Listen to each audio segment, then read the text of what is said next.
Thank you for this opportunity, and we're very grateful for presenting this, particularly our ongoing research on Mars exploration using some of the more unconventional methods, sailplanes and balloons. With that said, I wanted to first emphasize that we're from University of Arizona, and our research emphasizes putting students up front and center in much of our research.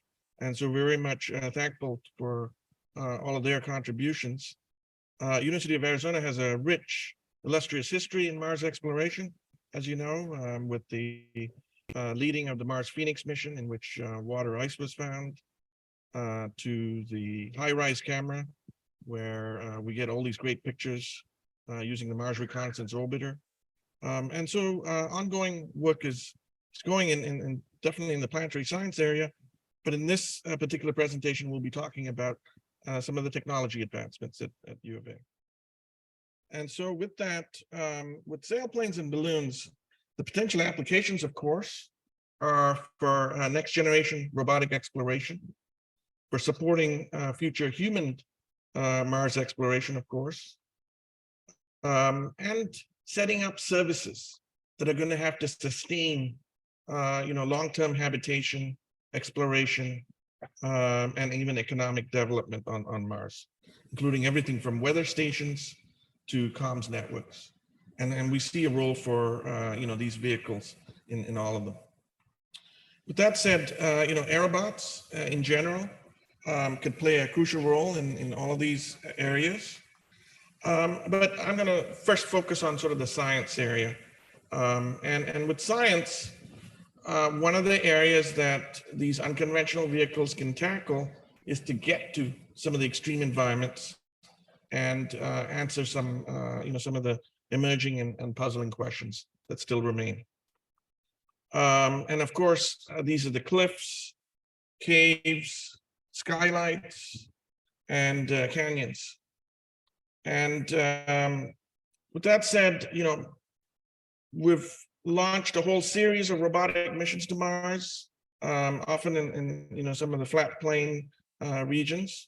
So there's still a lot of Mars yet to be explored, and you guys as a community know this very well. Much of the southern highlands, the volcanic regions, Valles, Marineris, of course, still remain untouched, except for, of course, orbital observations. And so to reach those spots would be critical. It would be critical both for, sustaining human missions, but also asking some of the most intriguing questions about, the evolution of Mars, how it went from this once ocean world, and then that's some of the latest theories now, to this dry desert planet that it is now. And here's another, which are the recurring slope lineae. And these were images observed from the MRO. If you see very carefully along the crater walls, you'll see, stream-like features form. But all of our, electronic readings tell us that there's no water there. But how come, we see these, formations? And so that remains quite a mystery.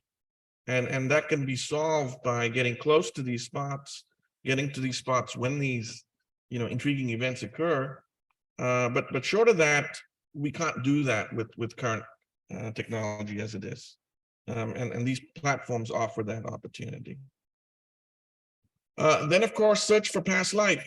And, the first fossils, the first intriguing knowledge about, past life, particularly millions and billions of years ago, were found by looking at cliffs and canyons and off the coast of places like Jurassic in England. And by looking at these exposed cliffs, we could identify past life, but also its evolution. And such great places could also exist on Mars. The grandest of them all, Valles Marineris, which by all of our measurements, is the length of our, continental US. But how do we reach such a environment using current mission paradigms? And that's one of the questions that we'll be answering here. The other, of course, is Olympus Mons, and not just the volcano here, but the surroundings, where we see a series of lava tubes and lava tube networks, and that could give us a whole insight about the evolution of volcanic activity there. And Martian pits. And so these are sinkholes that are part of what are thought to be lava tube networks on Mars. And these are some of the pictures taken from MRO. And these are all in the volcanic regions, including what I call the Seven Sister regions here. Some of them could be a reservoir for resources. Others, of course, could be shelters, both shelters for human habitats, but also they could have been the last shelters for life if there existed in the past. And so getting to these places and being able to answer these intriguing questions would be one of those big and critical steps. And of course, with vehicles like this, coming up with that support system for human habitats, exploration, colonies, and being able to support them, being able to see beyond the next mountain, the next cliff, for a multitude of reasons. So one of the first things we'll talk about is balloon systems that we have been envisioning and designing for Mars-like applications. And what we're envisioning for these balloons is that they would be secondary payloads. They'd be carried in CubeSat-size deployment systems, and they would be carried as secondary payloads on some of the flagship missions. Oftentimes, some of the flagship missions have ballast that could range in the hundreds of kilograms. In fact, on the Mars Science Laboratory mission, there was 190 kilograms of ballast that ended up being tungsten that was dropped off.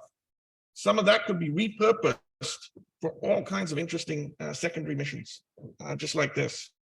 And so they could be envisioned into 12 or 24 units. They could also have units that could be tethered down from the balloons to be these robotic explorers, what we call tethered robotic explorers. And how would they be deployed? So they would be deployed as secondary, as I had mentioned, from the EDL. And depending on the scale, some of them could take their time to first land on the surface of Mars and then float up. But they wouldn't have to actually use extra heating systems or even a chemical gas of any kind. In fact, they could use solar heating off the surface of Mars to float back up. And that's some of the technologies that we've been exploring here on Earth. And so they would use venting systems to actually control the altitude, and using altitude control, they can actually move around. Combined with that and with these systems that sort of a payload that it would carry, it could have gripping systems that could grip onto objects, onto slopes, much like a gecko lizard. And then I'm just going to show you guys some of our student operated balloon systems here in Arizona. Oops. That uses the solar heating technology to float off. And so all you do is wave it in the Arizona sun for a few minutes. And thanks to the carbon nanoparticles that are inside the balloon structure, they actually heat up and take off. We've had range achieved of up to about 2,000 kilometers. So we've reached far ends of Texas and southern United States using these balloons. And with that, quite a high resolution payloads, of course, with cameras and, weather station type instruments on board. So this is some of what's achievable.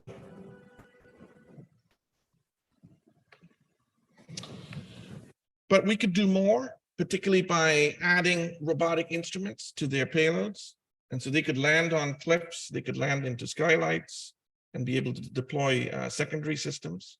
We've also come up with even smaller balloons called pico balloons. And this has been both popularized in the hobbyist community, but we've also been using this for technology demonstrations in science, but being able to send a swarm of them. And these use almost party-sized balloons with helium or some kind of light gas. We've had swarms that have been sent that can circumnavigate Earth in about 2 weeks by following the jet stream. And through that, we can get data real time through the Whisper antenna system. And this is a decentralized system that uses the, much like shortwave technology to bounce that radio wave data through the atmosphere. But more is possible with really this type of technology and being able to sort of map the atmosphere and sort of watch its changes real time. Some of the other instruments, of course, are high resolution cameras that are utilized on CubeSats or deep space CubeSats, and potentially other secondary instruments as well. One of our more intriguing things that we're looking at is using things like SphereX, which is our envisioning of using and incorporating smartphones into drone-like technology, but using them off-world. And how would they look? They would look like these basketball-sized systems, between 2 and 5 kilograms each, and on board with 3D instruments and cameras that could be deployed from these balloons and drop in and make great 3D maps and visualizations. And so they could be thrown into pits to explore, and teams of these could be sent in to get 3D maps of a pit. And furthermore, figure out really the evolution, the science behind these structures. And with that, I'm going to call up Dr. Sergey, who's going to then follow with talking about the sailplanes. Thank you.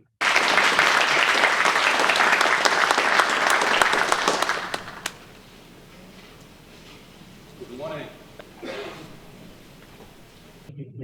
Today, I would like to talk a little bit about our Mars sailplanes developments, and definitely we need to start from 2021. NASA's Ingenuity Mars helicopter performed first flight on another planet. It was 2 minutes, as you well know. However, you also want at this point reflect back and then remember that in 1903, Wright brothers did their first flight, and it was 1 minute flight. So 120 years, 2 planets, and endurance is that what it is. So most of the previous concepts for flight on other planets are based on powered vehicles, and including propulsion system, electrical or chemical, would produce significantly more challenging design, increase of mass, complexity, and that's why we decided. I really hate it. I can talk without mic. Are you okay? I'm doing, this lectures without mic. So to address the challenges of long duration flights, and we would like to fly there for hours and maybe days, nature provides us with a great inspiration in the form of albatross. And the secret of albatross flight is in the idea of extracting energy from atmosphere through a very specific flight trajectories. This way, albatrosses are capable of flying, again, hours and maybe days. We propose to utilize this idea of harvesting energy, atmospheric energy, and through the kind of soaring that should be optimal and should be provided as longest endurance as possible. Looking at the atmospheric features, either here on Earth or Mars, you can identify those pockets of either thermals, vertical updrafts, or planetary boundary layer in which the wind speed changes with altitude, creating gradients. You can look also in wind shears as potential energy source. orographic winds, winds over the ridges, volcanoes, etc. And finally, jet streams. Those are sustained sources of energy, and they are available both on Earth and on Mars. In the picture here on the right, you see the map of winds at 1 kilometer altitude at Mars, and then we have quite a bit of winds there. So conventional gliders here on Earth, they utilize most of the time thermals. And also we have much of energy that gliders can extract while flying around mountains or ridges. However, we look at, again, unusual, unconventional stuff. We call it dynamic soaring techniques of flight that utilize gradients in the atmosphere, which is an atmospheric boundary layer. And if you look at the trajectory on this figure, and during windward climb and altitude turn and leeward descent, energy can actually slightly increase. On the fourth stage, in the low altitude turn, there will be loss of energy. But overall, when you do analysis, numerical analysis, simulations, you can prove and you can demonstrate that there will be either neutral or positive energy cycle during this orbit. We also look at the shear layers, either in the jet streams or back on the leeward side of the mountain. And there we obtain similar results, similar positive results that prove that you can get much more of positive energy from atmosphere compared to conventional thermal flight. Well, flight dynamics is at that case in unsteady winds, unsteady atmosphere is complicated. However, with today's tools, we can solve the problem. We did analysis, we did simulations, and wind tunnel experiments to get with the best possible aerodynamic shape of the glider. And these numerical simulations eventually resulted in the glider that potentially can fly on Mars, taking into account fact of almost 100 times thinner atmosphere. However, we did make the step and prove that the flight possible in a steady state. The next one was to model unsteadiness of Mars atmosphere and to prove that these unconventional techniques and flights are possible. Numerical simulations were conducted using Mars Regional Atmospheric Modeling System that's developed by NASA. And we applied these models, this modeling analysis to Valles Marineris area on Mars. And when you look at this nice plots over here, for example, this one based on the maps of winds in a vertical direction, thermals if you wish, showed quite a bit of magnitudes of the wind during daytime. And it drops during the night, Martian night. But we are lucky that the horizontal winds pick up and we have enough gradients there to fly overnight using dynamic soaring techniques. We took an example mission and simulate an example mission in Valles Marineris. And of course, the first stage of the flight will be a deployment and unfolding in the case of, for example, inflatable wings of the glider. And then we started our simulations along the trace of the Valles Marineris. It's the deepest canyon, 7 kilometers depth. It's huge. The length is from New York, like New York to San Francisco. And we start our modeling at one point of that canyon, take into account various possibilities. You start with a deep dive into the wind tunnel, pull up.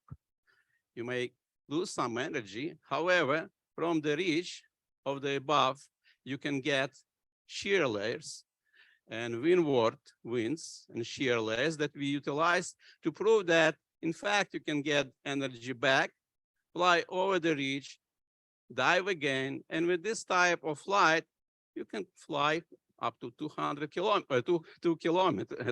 kilometers during the day. And again, as I mentioned, on light, in addition to minor, in this case, updrafts, we had some significant gradients in atmospheric boundary layer. You go down to the bottom of the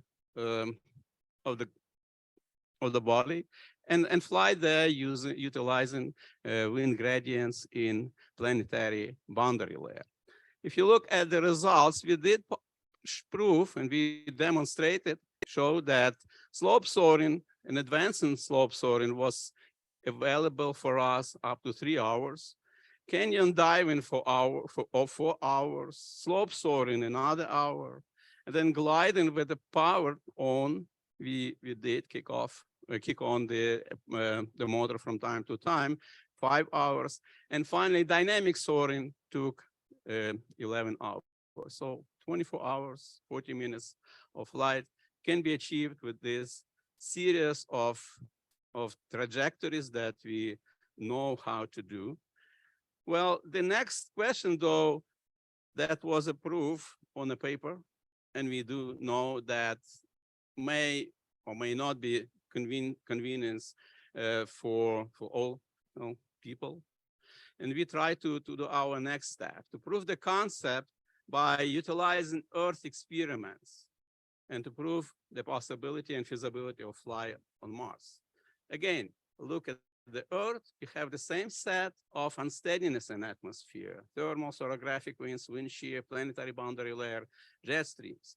We do design our autonomous glider for flight on the Earth and actually built it with control algorithms, realizing all the possibilities and varieties of the orbits. So the question remains how to prove that we have similar conditions. We utilize similarity conditions of flow on Mars and Earth based on the Reynolds number and Mach number. And we come up with these 2 sets of parameters for the design of air vehicle, for the glider, sailplane on Mars with similarity on Earth. To fly on Earth, you have to go to 25,000 meters, 75,000 feet. To fly on Earth, the mass should be slightly lower. G is lower. Wing area smaller, wing smaller. And eventually, we have a glider off the shelf, 3.7 meter span that flies autonomously on Earth. And if you bring it to 75,000 feet, it will realize conditions on Mars. Of course, we have an issue here, the issue of high flight altitude. That's an FAA issue. But our students smart enough to conduct a lot of flights at 450 feet above the surface in Tucson. Hundreds of flights being conducted to prove that the technology works. And then we go to double crater north of Flagstaff.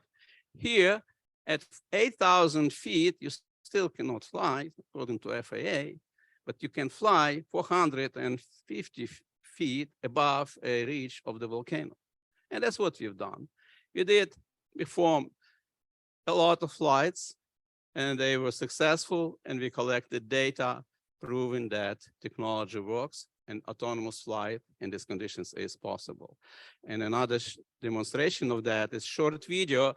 On the left, you see video camera footage view from the on board of the glider, and on the right you see a flight trajectory and projection of that flight trajectory on the surface of crater. We flew on the windward side with realizing there all kinds of shear layers techniques. We go on the leeward side, doing dynamic soaring there. So, and you see that from time to time, we do need to get some energy from the motor, which is in fact can be utilized in both ways, as a wind turbine when you have extra energy, or as a power source and propulsion source. Our next step is go further, go even higher. Still cannot go to 80,000 feet, but we found a good collaboration and help from Naval Postgraduate School. They performed this annual event, 4 times actually, a year event called Joint Interagency Field Experimentation, where you can fly 15,000. So we've been working now and trying to achieve this goal of 15,000 feet. For that, we will bring our glider to that altitude using weather balloon, release it there, and let it fly. I will conclude with acknowledgements of hard work and then creativity of all our students. They're fantastic. And thank you very much. And I will answer questions.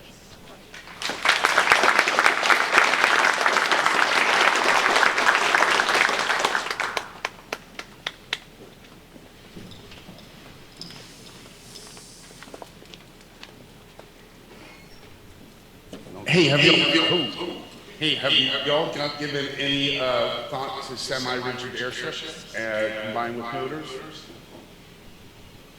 We have, and we've actually considered them as carriers for these sailplanes.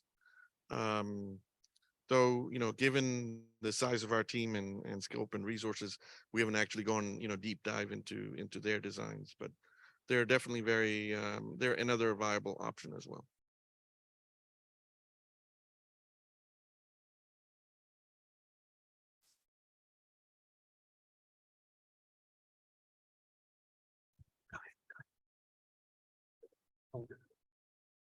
Hi.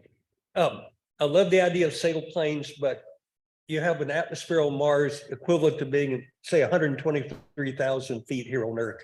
The winged vehicle must need to be with a very large wingspan and made of extremely light materials. Am I on the right track here? Absolutely.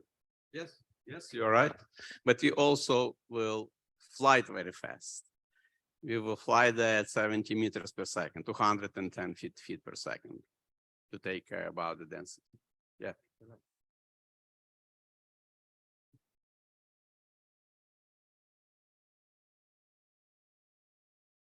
Very interesting presentation. Thank you. I'm curious, for autonomous operations on Mars, what kind of telemetry will you, like real-time telemetry, will you need to optimize the flight path? And does that need like supporting sensors or supporting vehicles for that?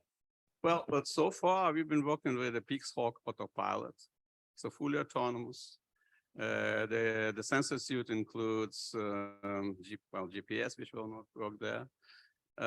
We have the inertial measurement units. We have airspeeds, in addition to science sensors that also can be placed.